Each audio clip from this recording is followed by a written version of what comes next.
ได้ชดไอ้แซมปองเบิ้งมีไปเบิ้งเนาะ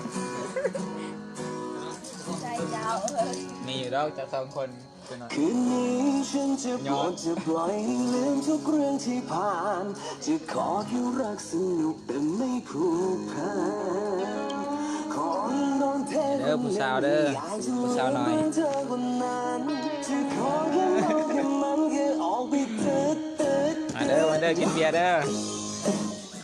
ยังมีไปเบิ้งยังมีไปเบิ้งมาชวนเขาเลยโอ้ยกินน้ำผู้สาวนี่ก็แค่คนโดนเทเดินเซมาทางนี้ก็แค่คนโดนเทก็แค่คงเสียใจแค่ทุกคำเลย2 คนเลยเบิ้งน้ำตาก็เด้อกินเบียร์น้ำผู้สาวคนที่มันหมดใจก็น้องไผ่เอาคืนนี้ฉันจะปล่อยจะปล่อยลืมทุกเบาสายเด้อกิน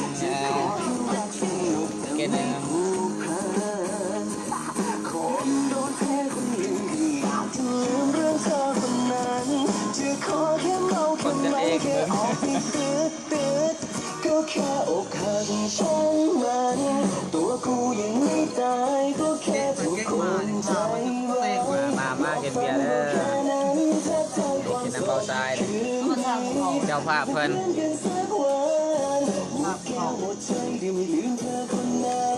อันนี้ก็คือภรรยาของเราตัวนี้อันละเอียด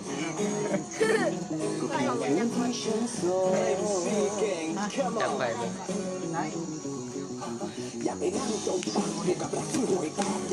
ยิ้มใส่กล้องแน่เบาสายเอ้ย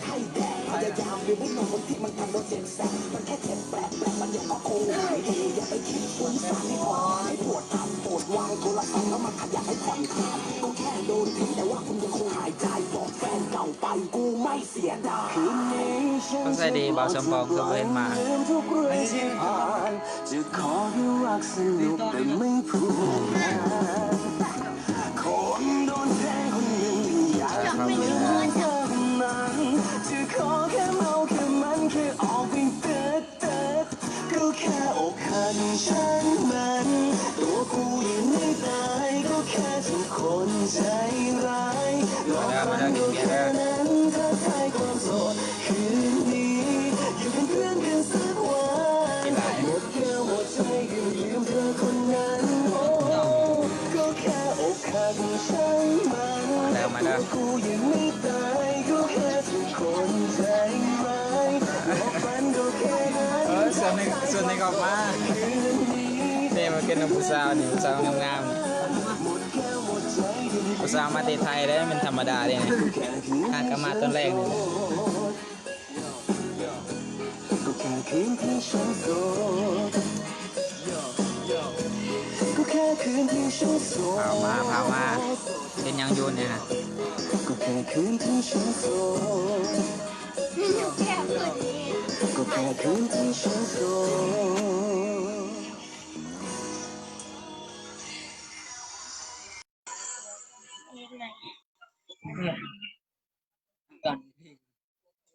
คือกัน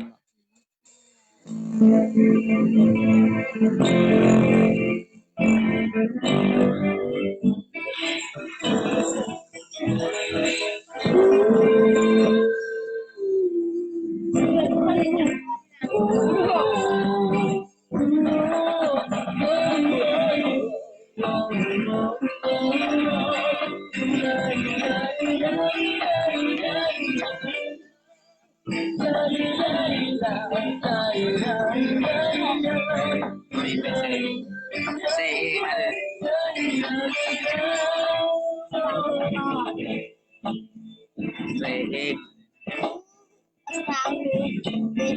มืออีกได้ใช่ในค่ำคืนที่มีแสงไฟสลัวเชิญเลยแต่นี่สาวใจของคนที่มันเหงาแช่ทำไมเราฉันเธอที่ในพิษาอารมณ์อ่อนไหวชอบไม่มองสับสนคนหาทางออกจากใจ ใจเธอที่เจ้าของชอบไม่บอกคำที่ปล่อยตัวไปได้ไปกับเธอเธอก็ไม่รับสิ่งตรงที่เธอได้อยากรู้นะเธอกับฉันคนนี้ว่ามันคือฝันไหมเธอเป็นอยากจะรู้เพราะวันนี้เชิญเอกให้คนละลาย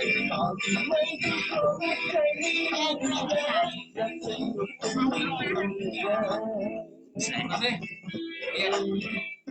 มาเด้อกินเบียร์เด้อโอ้เริ่มกินที่มองเข้ามามันไว้ว่าฉันใจส่งคนต่อให้ฉันเป็นแค่ตัวผ่อนคลายที่เดินกระหายกับคนทุกอย่างของฉันและเธอคิดในพิษตาเธอเดินเข้ามาที่ทักทายไม่คิดให้กับเธอแบบตัวเราไปฉันรู้ที่มีกับเขาเมื่อจับจองมันแอบนอกใจกับคนไม่ปล่อยตัวไปใจกับเธอเพราะเธอดูแลกันดูแต่ไม่อยากไปเจอกับฉันคืนนี้เริ่มเปิดดีโอ้อมเจ้าเยอะ เราอยู่ที่หัวใจจะคุยกันต่อได้ไหมเป็นของใจที่รู้อยู่แล้วเพราะเธอเป็นรักสิ่งเดียวแต่ไม่อยากให้มารักเธอ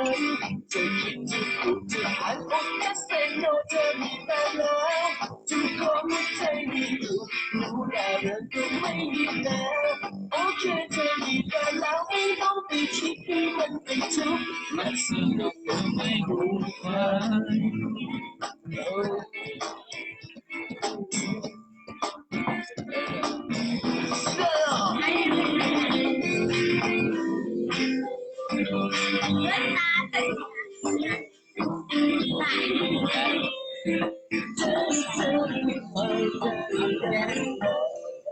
เริ่มได้กินแล้ว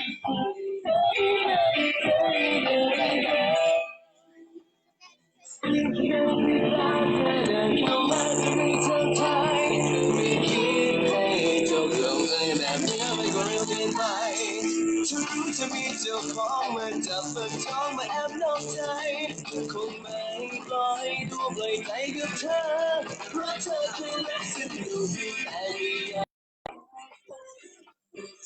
ฉันคนนี้คิดว่ามันเป็นฝันดีไหมของใจเอาที่ไว้ที่ของใจไม่รู้แล้ว ทำไรใส่ได้เบาสมปองเลยคือเปิดเบิ่งมาจำกัดแหละ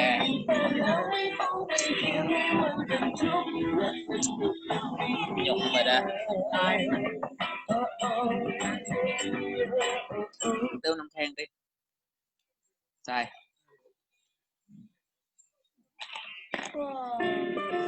มันเต็มเลยนะ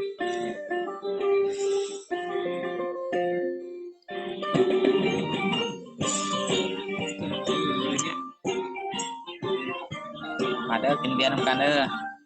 นี่แหละโยทงนาอะไรยังน้อยสั่งนั้นสั่งแตงเซโนอยู่เลยสาวอันนี้สร้างนิสัยว่าดีแท้น้องโอ้ยดอกบอกใจผู้เบาแน่เสียงตาน้องเด้อกินเบียร์เด้อเบาใส่จะฝากเนี่ยคนเดียวเอง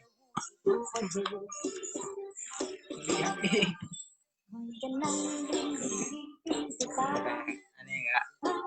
คือกูหัก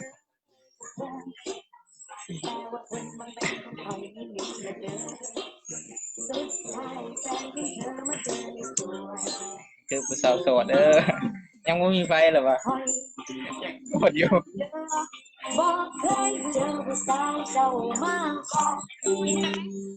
บรรยากาศได้อยู่มาย่องเขาหายแล้วเขากินเบียร์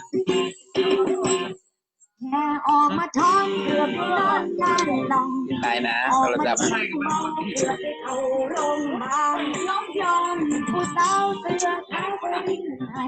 ผู้บ่าวจับได้คอยก็ไว้โตทันตั้งใจว่าสิเมากระจกเหล้าเพียวเพียวก็คือใส่เดียวคอยละเสียวสันหลังจังเป็นเพิ่นเป็นภาษาเทศน้องลงหลับอยากให้เจ้าสงสารอย่าไปเฮ็ดกับคนอื่น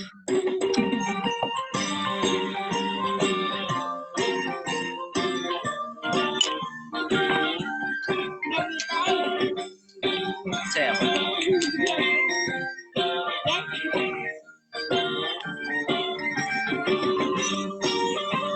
เท่าไหร่ไหนเท่าไหร่ไหนเบียร์ดิ ยืมเขาใช่เชื่อยืมเขา คอยบอกอย่าเด้อ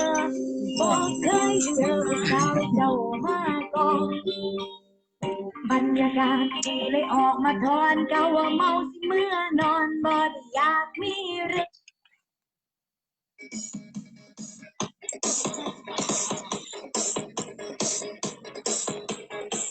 กล้องในเบาใช้เลยผมมีไฟเลยก็ศิลาแล้ววันนี้มีไฟเลยก็ศิลากันเลยจับมีผมไม่จับนะเกณฑ์สองเดือน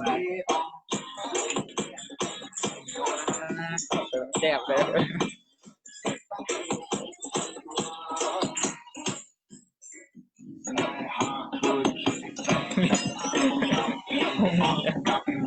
ดึงตุ้งลืมรับเลยเรื่องพี่น้องมึงยังไง ให้โคตรให้เดี๋ยวโคตรถึงแล้ว ไหนได้คนไหนเขาเอ็นกูสาวงามเขาคนไหน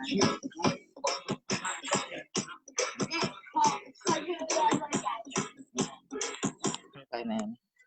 มีบอลซ้ายเนี่ยอยู่ใส่ไปไหนเบิดได้คนเบิ่งเอาสามีไรสักสบายดี